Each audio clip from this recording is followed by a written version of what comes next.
नमस्कार। पंजाब सक्सेस मंत्रा के इस YouTube चैनल पर मैं आपका स्वागत करता हूं। आज हम डिस्कस करेंगे इतिहास से संबंधित इंपॉर्टेंट 10 सवाल। ठीक है, ये आपके एग्जाम पॉइंट ऑफ व्यू से इंपॉर्टेंट है। जितने भी एग्जाम आपके आ रहे हैं, पंजाब पुलिस या और कोई भी, उन सब में ये सवाल आपको देखने को मिल सकते हैं। हिस्ट्री से जुड़े हुए इंपॉर्टेंट सवाल हम डिस्कस कर रहे हैं। ठीक है, चलिए स्टार्ट करते हैं पहले सवाल से। पहला सवाल ये रहा, कंसीडर द फॉलोइंग स्टेटमेंट्स। ये देखो स्टेटमेंट्स है। पहली स्टेटमेंट कहती है the province of Bengal included present day Bangladesh, Bihar and Odisha. Modern history से इसमें लिखा है कि भाई प्रोविंस ऑफ बंगाल जो है ना, उसमें प्रेजेंट डे बांग्लादेश, बिहार और ओडिशा आते थे।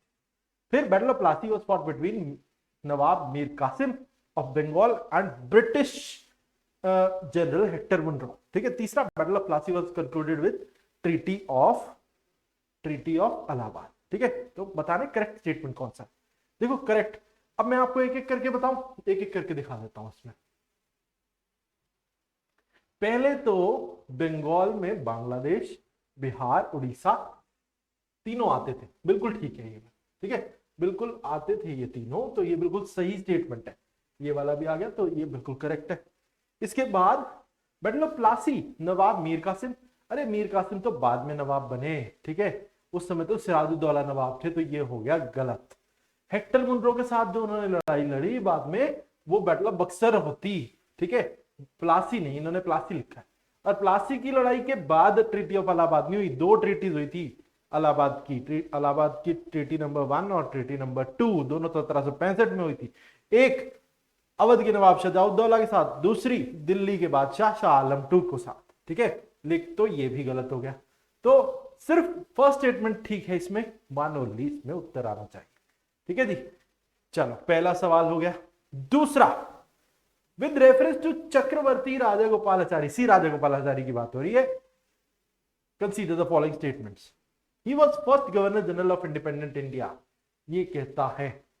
दूसरा, he opposed the launch of quit India movement, दूसरी बात में कहता है उसने क्विट इंडिया मूवमेंट को अपोज किया उन्होंने। ठीक है, सी राजा गोपालाचारी।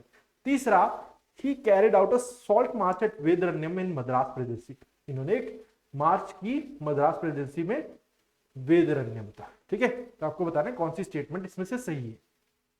ठीक है, तो 1 and 2, 1 ओनली, 2 and 3 या 1, 2 and 3। ठीक है, तो आप देखो तरीका यही है, आप पॉज कर सकते हो वीडियो को, जब तक मैं आंसर देता हूं आप पॉज करके सोच सकते हो। ठीक है, फिर आप जो है फिर आगे आंसर पे जा सकते हो। मैं आपको आंसर दिखा देता हूं, ये रहा डी, 1, 2 and 3। ठीक है, लेकिन मेरे हिसाब से अब ये क्या है, ये नहीं है आंसर। आंसर ये है कि first governor general of independent, ये वाली स्टेटमेंट रॉन्ग है। क्यों रॉन्ग है पूछो? रॉन्ग इसलिए है ये वाली स्टेटमेंट क्योंकि फर्स्ट गवर्नर तो इंडिपेंडेंट इंडिया के लॉर्ड माउंटबेटन थे। लॉर्ड माउंटबेटन, सबने सोचा होगा भाई ये आंसर है। ठीक है, तीनों ठीक है, लेकिन लॉर्ड माउंटबेटन थे। अब अगर ये बोलते Indian first Indian governor general of independent India, तब भी राजा गोपालाचारी होते, लेकिन फर्स्ट इंडिपेंडेंट इंडिया के लॉर्ड माउंटबेटन थे। तो दूसरी स्टेटमेंट ठीक है, हाँ भाई क्विट इंडिया मूवमेंट के दौरान जो है कि राजा गोपालाचारी ने विरोध किया था। उन्होंने कहा था ब्रिटिश के साथ हमें डायलॉग करना चाहिए। ठीक है, और तीसरा, इन्होंने एक सॉल्ट मार्च तिरुचिरापल्ली से वेदरण्यम तक की थी मद्रास प्रेसिडेंसी में, ये ठीक है। ठीक है, तो सेकंड और थर्ड ठीक है, तो आंसर आएगा ये। ठीक है, ये ध्यान रखना, आंसर ये नहीं है। सही आंसर क्या है? सही आंसर है आपका ये, दिस वन इज करेक्ट। ठीक है जी, चलो आगे चलते हैं। ये देखो, सी राजा गोपालाचारी तिरुचिरापल्ली से वेदरण्यम, तंजौर तट पे इन्होंने अपनी यात्रा शुरू की थी। क्विट इंडिया मूवमेंट को इन्होंने अपोज किया था और डायलॉग की वकालत की थी C Raja Gopalachari, governor general of India, 21 जून 1948 से 26 जनवरी 1950 तक। अगला सवाल एक और हिस्टोरिकल पर्सनालिटी से जुड़ा, with reference to B R Ambedkar consider the following statements. पहली स्टेटमेंट कहती है, देखें क्या कहती है, he established a fortnightly newspaper Muknaik। दूसरा, he played a pivotal role in the Kalaram temple movement। तीसरा, he become minister of law in the first cabinet of independent India. 3, आपको बताना है कौन सी स्टेटमेंट सही है। देखो, तो मैं बता देता हूं इसका आंसर आपको। पहली स्टेटमेंट रॉन्ग है। देखो, पहली स्टेटमेंट रॉन्ग है, अभी रीजंस बताऊंगा सर। ये रॉन्ग है। कलाराम मूवमेंट ये ठीक है। मिनिस्टर ऑफ लॉ बने इंडिपेंडेंट इंडिया में, बिल्कुल ठीक है। अब पहली स्टेटमेंट रॉन्ग है तो मतलब 2 और 3 इसमें करेक्ट है। 2 और 3 मतलब ये वाला आपका आंसर, ठीक है। This one is your answer, ठीक है। तो ये है आपका सही उत्तर। अब बताऊं क्यों। ये देखो, मूक नायक, बी आर अम्बेडकर और संविधान के कई निर्माता जैसे फूले, पेरियार, फातिमा शेख, कांशीराम, इन लोगों से इंस्पायर होकर ये बनाई गई थी ये संस्था। और एक दलित जर्नलिस्ट मीना कोटवाल जो थे वो इसके संस्थापक थे इस संस्था के, ठीक है। कलाराम मंदिर की जो एक टेम्पल मूवमेंट थी उसमें बी आर अम्बेडकर का एक बहुत बड़ा रोल था, ठीक है, जब उन्होंने 2 मार्च 1930 में प्रोटेस्ट किया था इस मंदिर के बाहर, ठीक है। और तीसरा पॉइंट जो था, हाँ ये देख लो, ये मिनिस्टर ऑफ लॉ रहे 15 अगस्त 1947 से लेके 6 अक्टूबर 1951, ठीक है जी। तो ये यहां पे दिया हुआ है, first minister of law and justice. तो भाई इसीलिए आपका ये स्टेटमेंट ठीक, ये ठीक, ये गलत। चलो अगला, identify correct statements from the following. पहला, Andhra was first state to be formed on linguistic basis. दूसरा, JVP committee recommended the creation of linguistic states. JVP committee ने भाषा के आधार पे राज्यों को बनाए जाने की बात पर जो है वो रिकमेंडेशन दी थी कि भाई भाषाओं के आधार पे राज्यों का गठन किया जा सकता है, ठीक है। तो देखिए, पहला ऑप्शन 1 ओनली, 2 ओनली, 1 and 2, या 1 not 2, नीदर 1 नॉट 2। तो आंध्रा वाज फर्स्ट स्टेट, हाँ भाई बिल्कुल ठीक है। 1953 में पहला स्टेट बना था जब एक वाइड स्प्रेड प्रोटेस्ट हुआ और उसके बाद मजबूरन despite the recommendation from 2 committees, S के धार कमेटी एंड जेवीपी कमेटी, इन दोनों की रिकमेंडेशंस के बावजूद जिन्होंने कहा था एडमिनिस्ट्रेटिव कन्वीनियंस के आधार पर राज्यों का गठन किया जाना चाहिए, भाषा के आधार पर नहीं, ठीक है, फिर भी किया गया 1953 में मजबूरन। फिर जेवीपी कमेटी, अभी मैंने बताया, जेवीपी कमेटी ने एडमिनिस्ट्रेटिव कन्वीनियंस की वकालत की थी, लिंग्विस्टिक बेसिस पे नहीं बोला था उसने, ठीक है। तो रॉन्ग, तो ओनली 1 इज करेक्ट। तो ये आपका सही उत्तर है, ठीक है जी, only 1। Next, who is often called as Hindu Luther of north India. Hindu Luther कौन कहे जाते हैं? दयानंद सरस्वती, ईश्वरचंद विद्यासागर, राधाकांत देव या केशव चंद्र सिंह। उत्तर देखिए, ये लो, ये रहा उत्तर बी, ईश्वरचंद विद्यासागर। कैसे? Ishwarchand Vidyasagar Hindu Luther of north India कहलाते और एक Bengali researcher, scholar, reformer, philanthropist और राइटर थे वो। और ये भी कहते कि महिलाओं के स्टेटस को इंप्रूव करने के लिए इन्होंने बहुत कुछ किया हमारे देश में। हिंदू विडो रीमैरिज एक्ट जो है वो पास किया गया 1856 में, वो इन्हीं के एफर्ट्स का एक नतीजा था, ठीक है। That's why he is called as Hindu Luther of north India, ठीक है, Hindu Luther of north India. चले अगले सवाल पर। अगला सवाल ये रहा, consider the following statements regarding the doctrine of lapse policy. It was an annexation policy widely used by Lord Dalhousie. Under this policy, principally states that was under the direct or indirect control of East India Company, where the ruler did not have a legal male heir, would be annexed by the company. मतलब समझे? पहली statement कह रही है कि भाई ये एक ऐसी पॉलिसी थी जिसे बड़े स्तर पर इस्तेमाल किया लॉर्ड डलहौजी ने। दूसरा, कि इस पॉलिसी के तहत जो भी राज्य, princely states east India company के अधीन थे, डायरेक्टली इनडायरेक्टली, उन सब से ये कहा जाता था कि अगर उनका कोई लीगल वारिस नहीं है, मेल सक्सेसर नहीं है, तो उनका राज्य जो है वो कंपनी हथिया लेगी, ठीक है। तो क्या सही है यार? डलहौजी से जुड़ी हुई ये एक्ट सब जानते हैं, डॉक्ट्रिन ऑफ लैप्स, तो बिल्कुल सही है भाई। ये वाइडली इसको सबसे ज्यादा इस्तेमाल किया था डलहौजी ने ही इसको सबसे पहले लगाया। सतारा, जैतपुर, सांबलपुर, झांसी, नागपुर, उदयपुर, बगात स्टेट्स, इन सब पर, ठीक है, और वाइडली यूज्ड बाय डलहौजी। और दूसरा, हाँ भाई, मेल सक्सेसर्स के लिए था, तो दोनों ठीक है। इसमें आंसर आएगा बोथ 1 and 2, ठीक है, चलो अगले सवाल पे आते हैं। Which of the following statement is correct regarding Netaji Subhash Chandra Bose?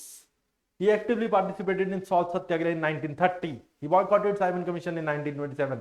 Forward was the name of a newspaper started by Netaji. ठीक है, आंसर देखिए 1 and 2, 2 and 3, 1 and 3 या 1, 2 and 3। ठीक है, ये ऑप्शन है आपके सामने।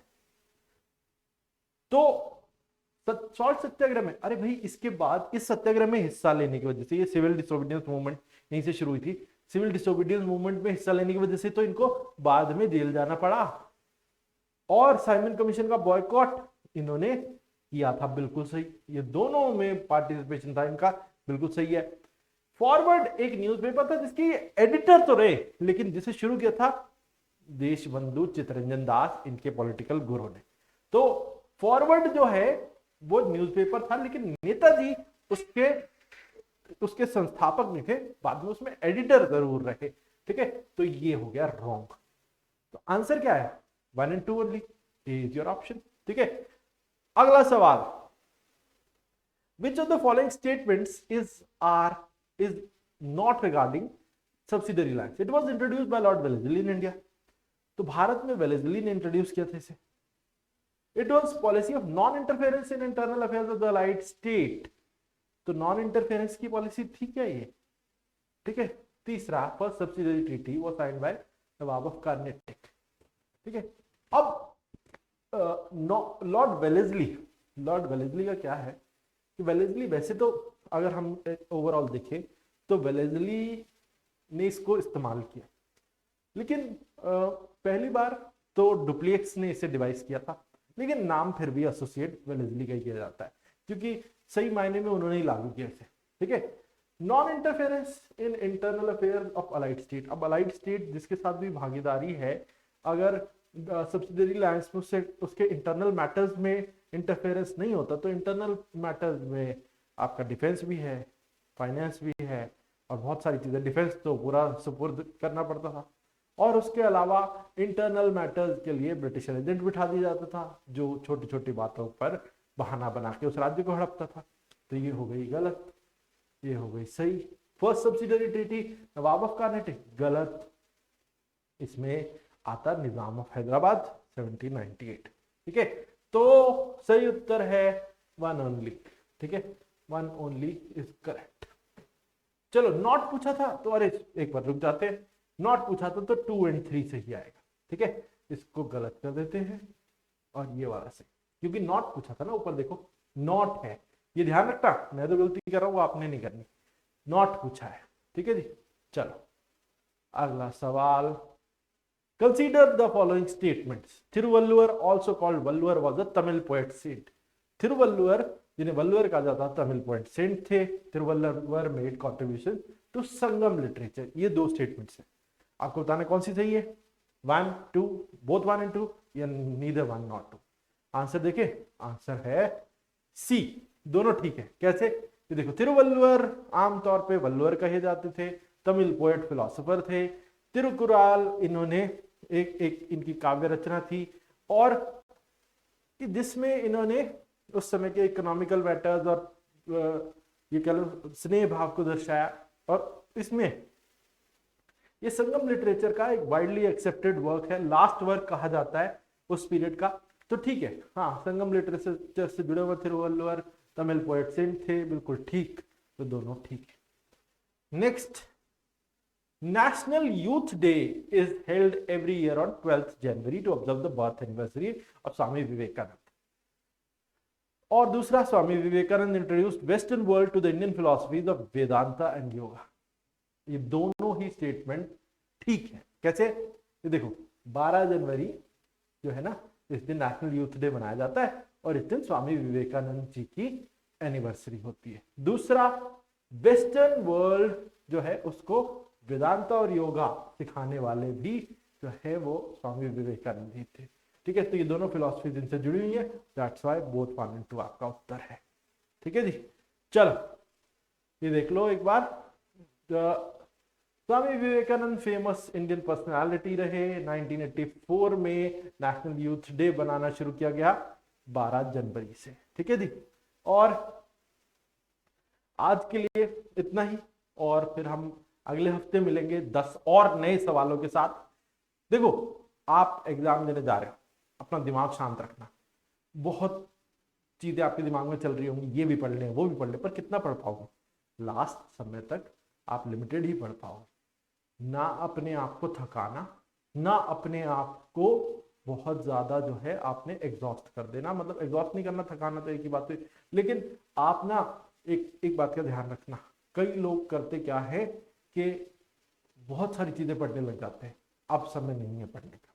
पेपर अगर सामने है तो अपने आप को फोकस करो, कुछ नहीं, अच्छी नींद लो, नींद में उठो, और उसके बाद किताबों को थोड़ी देर के लिए दूर कर दो अपने से, और पेपर देने जाओ शांति से, समय से एग्जाम सेंटर पे पहुंचो, आपके लिए अच्छा रहेगा। ठीक है, तो मैं उम्मीद करता हूं कि आप अच्छे से जो है वो एग्जाम दोगे, और ये मेरी शुभकामना है कि आप उसमें उत्तीर्ण भी होंगे। ठीक है, तो चलिए आज के लिए इतना ही, फिर मिलेंगे, धन्यवाद।